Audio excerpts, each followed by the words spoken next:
നമസ്തേ. കഥകളതിസാഗരത്തിലേക്ക് സ്വാഗതം. നമ്മളിപ്പോൾ പഞ്ചതന്ത്ര കഥകൾ പറയുന്നു. മിത്രഭേദം എന്ന തന്ത്രം തൻ്റെ രാജകുമാരന്മാരെ പഠിപ്പിക്കാനായിട്ട് സോമശർമാവ് എന്ന മഹാഗുരുവിനെ അടുത്ത് അവർ വിദ്യാഭ്യാസം ചെയ്തുകൊണ്ടിരിക്കുകയാണ്. ഈ മിത്രഭേദത്തിൽ അതായത് ദുർജനങ്ങളോട് കൂട്ടുകൂടിയാൽ സജ്ജനങ്ങളും ദുർജനങ്ങളായി വരും എന്ന്, അതുകൊണ്ട് മിത്രത്തെ തിരഞ്ഞെടുക്കുമ്പോൾ ദുഷ്പ്രവർത്തി ചെയ്യുന്ന ആളാണോ അതോ സത്പ്രവർത്തി ചെയ്യുന്ന ആളാണോ എന്നൊന്ന് ശ്രദ്ധിക്കണം എന്നുള്ളൊരു ഗുണപാഠത്തിന് വേണ്ടിയിട്ടാണ് ഒട്ടകത്തെ കൊന്നു തിന്നുന്ന മതോൽക്കടൻ എന്ന സിംഹരാജൻ്റെ മന്ത്രിമാരായ കുറുക്കനും കാക്കയും വ്യാഘ്രവും ചേർന്ന് ഒട്ടകത്തെ കൊന്ന കഥ പറഞ്ഞത്. ഈ കഥയിൽ എന്താ സംഭവിച്ചത്?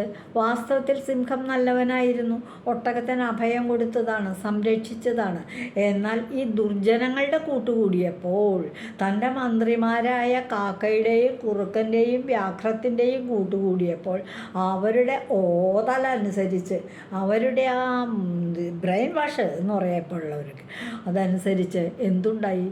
ഒട്ടകത്തിനെ അങ്ങോട്ട് കൊന്നു തിന്നു.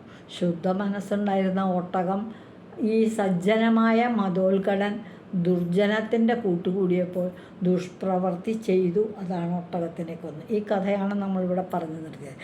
ഇനിയിപ്പോൾ ഇത് സഞ്ജീവകൻ ദമനകനോട് പറയുന്ന കഥയാണ്. ദമനകൻ്റെ ആവശ്യം എന്താ വെച്ചാൽ, സഞ്ജീവകൻ സിംഹവുമായിട്ട് ഏറ്റുമുട്ടണം. സിംഹം മരിച്ചാലും നല്ലത്, സഞ്ജീവകൻ മരിച്ചാലും നല്ലത്. ഒന്നിലെ കാള ചാവണം, അല്ലെങ്കിൽ സിംഹം ചാവണം. അപ്പോൾ അതിന് വേണ്ടിയിട്ട് സഞ്ജീവകനാണെങ്കിൽ തൻ്റെ രാജാവായ മൃഗരാജനോട് അങ്ങോട്ട് എതിരിടാൻ ഒരു വൈമനസ്യം. എന്നിട്ട് പറയാം, ദമനകൻ പിന്നെയും ഇങ്ങനെ പിരിവെച്ച് കൊടുക്കുക. സൂക്ഷിക്കണം, തൻ്റെ ശത്രു വളരെ കരുത്തനാണ്. ഒരിക്കലും ശത്രുവിൻ്റെ കരുത്ത് ചെറുതായി കാണരുത്, നമ്മളെക്കാൾ കരുത്ത് കൂടുതലുണ്ടെന്ന് തന്നെ കരുതണം എന്നിങ്ങനെയുള്ള ഉപദേശങ്ങൾ നൽകുക. അപ്പോൾ സഞ്ജീവകനും മനസ്സ് ചെറിയ, അപ്പോൾ ഒരു തെറ്റും ചെയ്യാതെ കണ്ട് എൻ്റെ രാജാവിനോട് ഞാനെങ്ങനെ യുദ്ധത്തിന് പോണേ എന്ന സഞ്ജീവകൻ ചിന്തിക്കരുത്. അപ്പോൾ ദമനകൻ പറയുന്നുണ്ട്, ഒരു തെറ്റും ചെയ്തിട്ടില്ല എന്ന് വിചാരിക്കണ്ട, ശത്രുവാണെന്ന് അങ്ങോട്ട് വിചാരിച്ചാൽ മതി. എപ്പോഴാണ് സിംഹമാണ് കേട്ടോ, താനാണെങ്കിൽ കൊഴുത്ത് തടിച്ച് നല്ല മാംസമുള്ള നല്ലൊരു കാളയുമാണ്. നിങ്ങൾക്ക് ശത്രുതയ്ക്ക് ഇനി വേറെ വല്ലതും വേണോ? എപ്പോഴാണ് ഈ രാജാവിൻ്റെ മനസ്സ് മാറണമെന്ന് ഒരു പിടിയില്ല കേട്ടോ ചങ്ങാതി. ഒരു ദിവസം താപ്പിന് കിട്ടിയ ഭക്ഷണമൊന്നും കിട്ടിയില്ല, വിശന്നിട്ടും വയ്യ. അങ്ങനെ നോക്കുമ്പോൾ തന്നെ കണ്ടു കഴിഞ്ഞിട്ടുണ്ടെങ്കിൽ ഒറ്റ പോത്താണ് ആ മസ്തകത്തിൽ. തീർന്നു. സഞ്ജീവകൻ എന്ന കാള അവിടെ തീർന്നു. സുഖമായ സദ്യ ആർക്ക്? സിംഹരാജന്. പിങ്കളൻ എന്ന സിംഹരാജന്. പിങ്കളൻ്റെ മന്ത്രിയാണല്ലോ സഞ്ജീവകൻ എന്നൊക്കെ പറഞ്ഞു. അപ്പോൾ സഞ്ജീവകൻ പറയുന്നുണ്ട്, അപ്പോൾ അതിനെ എന്നെ ഇങ്ങോട്ട് ആക്രമിക്കാൻ ഒരു കാര്യം വേണ്ടേ? എന്തെങ്കിലും ഒരു കാര്യം ഇങ്ങോട്ട് ഉണ്ടായിട്ട് വേണ്ടേ എനിക്ക് അങ്ങോട്ട് ആക്രമിക്കാൻ? താനങ്ങനെ നോക്കി നിൽക്കൊന്നും വേണ്ട, അവസരമൊന്നും നോക്കി നിൽക്കണ്ട. ശത്രു എപ്പോഴും വലിയവനാണ്. നമ്മളാണ് അവസരം ഉണ്ടാക്കണ്ടേ ശത്രുക്കളെയൊക്കെ അമർത്താനായിട്ട്, നമ്മുടെയല്ലേ ആവശ്യം. ഇപ്പം പിങ്കളൻ എന്ന മൃഗരാജാവ് സിംഹം മരിക്കേണ്ടത് ആരുടെ ആവശ്യം? തൻ്റെയല്ലേ.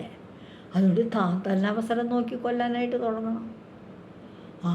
സിംഹം തന്നെ കൊല്ലാത്തതിൻ്റെ കാരണം വേറെ ഒന്നുമല്ല, ഒരു കരുതലാണ്, ഒരു വത്തായം, ഭക്ഷണത്തിൻ്റെ ഒരു വത്തായാണ് താൻ.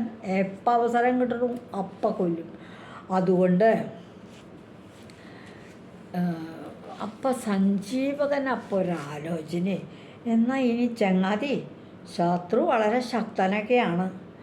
ശത്രുവിൻ്റെ ശക്തി ശരിക്കും അറിയാതെ പ്രവർത്തിച്ചാൽ പണ്ട് സമുദ്രം ടിട്ടിഭത്തോട് തോറ്റൊരു കഥയുണ്ട്. എന്താ ടിട്ടിഭം? ടിട്ടിഭം എന്ന് പറയണത് ഈ കുളക്കോഴി എന്ന് പറയുന്നത് ഒരു പക്ഷിയാണ്. സമുദ്രത്തിൻ്റെ തീരത്ത്, വെള്ളത്തിൻ്റെ തീരത്ത്, ഇപ്പോൾ തടാകങ്ങളുടെയൊക്കെ തീരത്താണ് ഈ കുളക്കോഴി താമസിക്കുക. കുളക്കോഴി അവിടെ മുട്ടയിടും, മുട്ട വിരിയും. അങ്ങനെ വെള്ളത്തിൽ നീന്തി കളിച്ച് ജീവിക്കുന്ന ഒരു പക്ഷിയാണ്, ചെറിയൊരു പക്ഷിയാണ് ടിട്ടിഭം അല്ലെങ്കിൽ കുളക്കോഴി. ടിട്ടിഭം എന്നുള്ളത് സംസ്കൃത പദമായതുകൊണ്ട്. ആ കുളക്കോഴിയോട് ഈ സമുദ്രം ഒരിക്കൽ തോൽക്കുന്നൊരു കഥയുണ്ട്. ആ കഥ കേട്ടാൽ താങ്കൾക്ക് മനസ്സിലാകും, സഞ്ജീവക, താങ്കൾക്ക് മനസ്സിലാകും, താൻ ഈ സിംഹത്തിനോട്, പിങ്കളനോട് ഏറ്റുമുട്ടാൻ വൈകിക്കുന്നത് കൊണ്ടുള്ള ഭവിഷ്യത്ത് എന്താണെന്ന് മനസ്സിലാകും. അപ്പം ഞാൻ പറയാം ആ കഥ എന്ന് പറഞ്ഞ് ടിട്ടിഭത്തിൻ്റെ കഥ പറയാനായിട്ട് തുടങ്ങുകയാണ്. ഇന്ന് ഈ കഥ ഇവിടെ നിർത്തുന്നു. ഈ ടിട്ടിഭത്തിനോട് സമുദ്രം തോൽക്കുന്ന കഥ ദമനകൻ സഞ്ജീവകന് പറഞ്ഞു കൊടുക്കുന്ന കഥ അടുത്ത ദിവസം പറയുകയാണ്. ഇതുവഴി വന്നാലും ഇത്തിരി നേരമിരുന്നാലും കഥകൾ കേട്ടാലും കളിയായി പറയും കഥയാണേ, കാര്യം പറയും കഥയാണേ. പഞ്ചതന്ത്രം കഥകൾ കേൾക്കാൻ ആരും മടിക്കരുത്. ഇവ ഭാരതത്തിൻ്റെ അമൂല്യമായ കഥകളുടെ ഒരു സമ്പത്താണ്, കഥാസമ്പത്താണ്. നല്ല ശീലങ്ങൾ നമ്മുടെ കുട്ടികളിൽ വളരുന്നതിന് പഞ്ചതന്ത്രം കഥകളുടെ പൊരുളുകൾ മനസ്സിലാക്കുന്നത് നന്നായിരിക്കും. അതുകൊണ്ട് കൂടുതൽ പേരെ ഈ ചാനലിലേക്ക് ആകർഷിക്കാൻ നിങ്ങൾ ശ്രമിക്കും. ഞാൻ നിങ്ങളുടെ മാലതി ചേച്ചി. ഇതുവഴി വന്നാലും ഇത്തിരി നേരമിരുന്നാലും കഥകൾ കേട്ടാലും കളിയായി പറയും കഥയാണേ, കാര്യം പറയും കഥയാണേ. എല്ലാവർക്കും നന്ദി.